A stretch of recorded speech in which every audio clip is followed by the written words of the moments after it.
Welcome to Jagmeet hacks. ਅੱਜ ਤੁਹਾਨੂੰ HP ਦੇ ਲੈਪਟਾਪ ਵਿੱਚ ਮੈਂ SSD ਇੰਸਟਾਲ ਕਰਨੀ ਦੱਸੂਗਾ, ਜਿਹਦੇ ਨਾਲ ਕਿ ਇਹ ਲੈਪਟਾਪ 10 ਤੋਂ 45 ਗੁਣਾ ਜ਼ਿਆਦਾ ਫਾਸਟ ਹੋ ਜਾਊਗਾ। ਚਲੋ ਆਪਾਂ ਇਹਨਾਂ ਦੋਵਾਂ ਨੂੰ ਕੰਪੇਅਰ ਕਰਕੇ ਦੇਖਦੇ ਹਾਂ। ਇੱਕ ਸਾਈਡ ਤੇ SSD ਇੰਸਟਾਲ ਕੀਤੀ ਹੋਈ ਹੈ ਤੇ ਇੱਕ ਸਾਈਡ ਤੇ ਟਿਪੀਕਲ 올ਡ ਹਾਰਡ ਡਰਾਈਵ ਹੈ।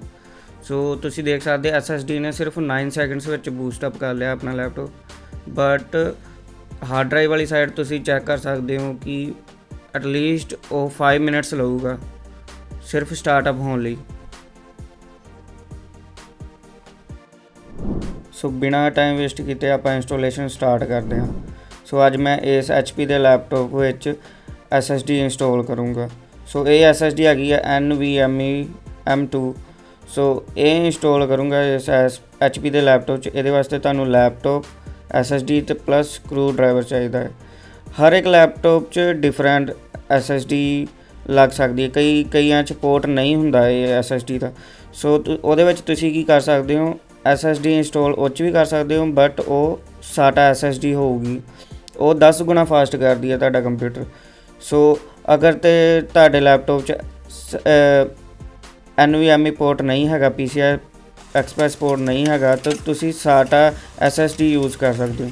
ਅਤੇ ਇਹ ਦੇਖਣ ਲਈ ਤੁਹਾਨੂੰ ਆਪਣੇ ਲੈਪਟਾਪ ਮੈਨੂਫੈਕਚਰ ਦੀ ਮੈਨੂਅਲ ਚੈੱਕ ਕਰਨੀ ਪਊਗੀ ਕਿ ਕਿਹੜੀ SSD ਤੁਹਾਡੇ ਲੈਪਟਾਪ ਨਾਲ ਕਨੈਕਟ ਹੋ ਸਕਦੀ ਹੈ।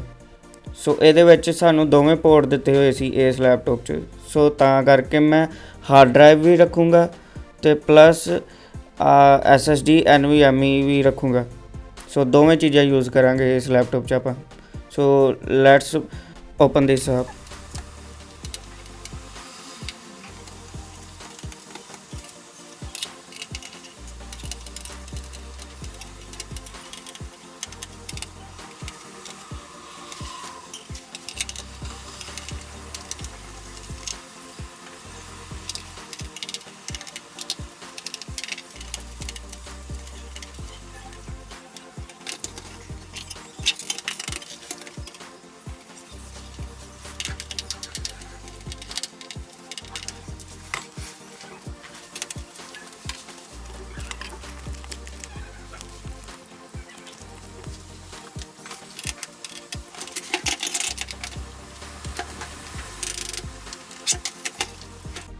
ਅਤੇ ਸਾਰੇ ਸਕਰੂਸ ਨਿਕਲਣ ਤੋਂ ਬਾਅਦ ਤੁਸੀਂ ਇਸ CD ਡਰਾਈਵ ਨੂੰ ਤੁਸੀਂ ਕੱਢ ਲੈਣਾ ਸਾਈਡ ਤੋਂ, ਅਤੇ ਇਹਨੂੰ ਤੁਸੀਂ ਸਾਈਡ 'ਤੇ ਰੱਖ ਲੈਣਾ। ਅਤੇ ਇਹਨੂੰ ਸਾਈਡ ਤੋਂ ਰੱਖਣ ਤੋਂ ਬਾਅਦ ਹੁਣ ਅਸੀਂ ਇਹਨੂੰ ਓਪਨ ਕਰਾਂਗੇ। ਅਤੇ ਜੇ ਤੇ ਕੋਈ ਤੁਹਾਡੇ ਕੋਲ ਓਪਨਰ ਹੈਗਾ, ਕੋਈ ਸੌਫਟ ਚੀਜ਼ ਹੈਗੀ ਤਾਂ ਵੈਲ ਐਂਡ ਗੁੱਡ ਆ, ਨਹੀਂ ਤਾਂ ਤੁਸੀਂ ਆਪਣੇ ਨੇਲਸ ਨਾਲ ਵੀ ਇਹਨੂੰ ਓਪਨ ਕਰ ਸਕਦੇ ਹੋ। ਪਰ ਬਹੁਤ ਹੀ ਧਿਆਨ ਨਾਲ ਤੁਸੀਂ ਇਸ ਨੂੰ ਓਪਨ ਕਰਨਾ ਵਾ, ਕਿਉਂਕਿ ਇਹ ਡੈਮੇਜ ਵੀ ਹੋ ਸਕਦਾ ਜਾਂ ਬ੍ਰੇਕ ਵੀ ਹੋ ਸਕਦਾ। ਸੋ ਬਹੁਤ ਹੀ ਡੈਲੀਕੇਟਲੀ ਤੁਸੀਂ ਇਸ ਨੂੰ ਓਪਨ ਕਰਿਓ।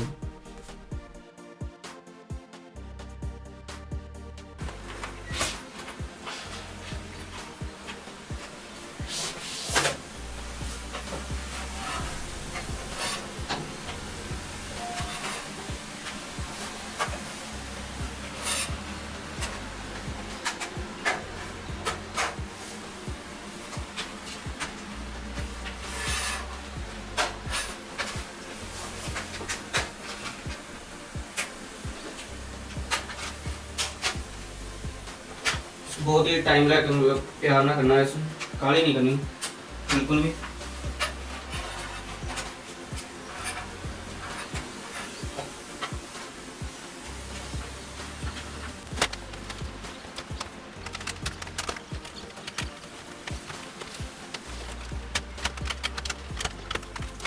तो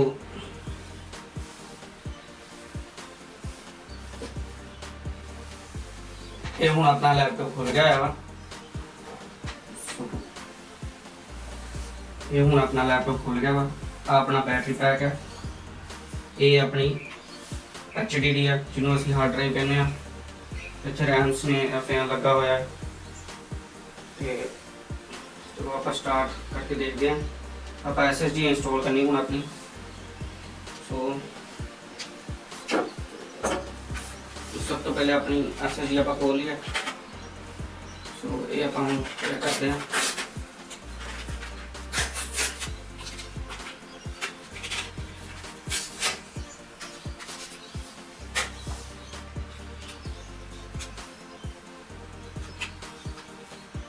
ਇਹ ਆਪਣੀ ਹੈਗੀ SSD। ਸੋ ਇਹ ਆਪਾਂ ਇੰਸਟਾਲ ਕਰਾਂਗੇ। ਸੋ ਸਭ ਤੋਂ ਪਹਿਲੇ ਤੁਸੀਂ ਆਪਣਾ ਪੋਰਟ ਲੱਭਣਾ ਵਿੱਚ ਕਿ ਕਿੱਥੇ ਤੁਹਾਡਾ SSD ਪੋਰਟ ਹੈਗਾ। ਇਹ ਤੁਸੀਂ ਆਪਣੇ ਮੈਨੂਅਲ 'ਚੋਂ ਵੀ ਲੱਭ ਸਕਦੇ ਹੋ, ਤੁਹਾਡੇ ਲੈਪਟਾਪ ਦੇ ਮੈਨੂਅਲ ਵਿੱਚ ਦਿੱਤਾ ਹੋਊਗਾ ਤੁਹਾਡਾ ਪੋਰਟ।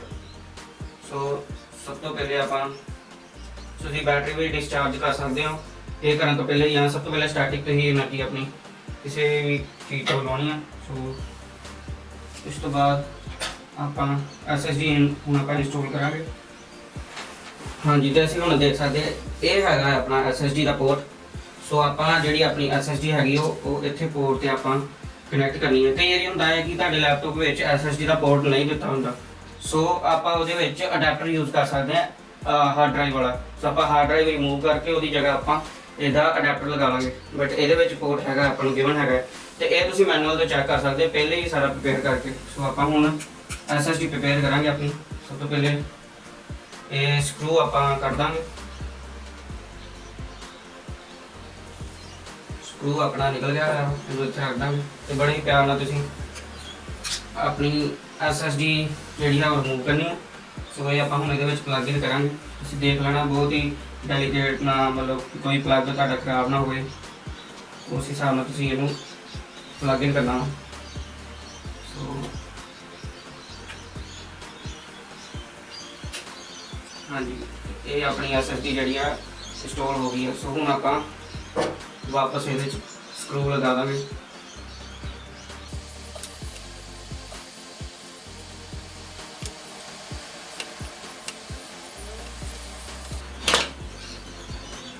ਤੁਸੀਂ ਚੈੱਕ ਕਰ ਲੈਣਾ ਇਹ ਹੁਣ ਆਪਣੀ SSD ਜਿਹੜੀ ਆ ਉਹ ਲੱਗ ਗਈ ਹੋਈ ਆ ਲੈਪਟਾਪ 'ਚ। ਸੋ ਆਪਾਂ ਹੋਰ ਕੋਈ ਚੀਜ਼ ਨਹੀਂ ਅੱਜ ਛੇੜਨੀ, ਆਪਾਂ ਸਿਰਫ ਹੁਣ ਆਪਣਾ ਲੈਪਟਾਪ ਜਿਹੜਾ ਹੈ ਕਲੋਜ਼ ਕਰ ਦੇਣਾ। ਸੋ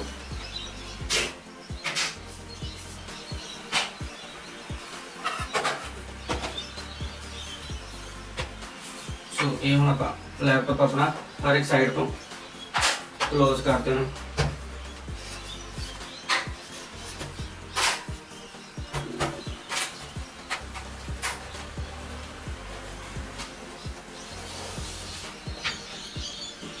क्लोज करके ਅਸੀਂ बैक हम सारे लगा दिए स्क्रूज।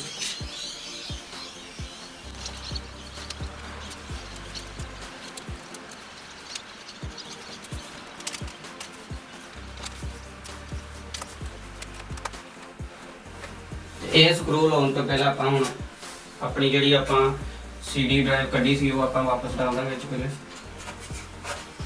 ਸੋ ਸਾਡੀ SSD ਇੰਸਟਾਲ ਹੋ ਗਈ ਹੋਈ ਹੈ, ਬਟ ਇਹ ਧਿਆਨ ਰੱਖੋ ਕਿ ਅਸੀਂ ਵਿੰਡੋ ਹਜੇ ਇੰਸਟਾਲ ਨਹੀਂ ਕੀਤੀ ਲੈਪਟਾਪ 'ਚ।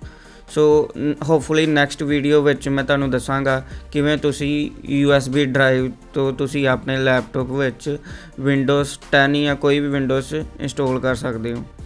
So stay tuned and subscribe Jagmeet Hacks for more.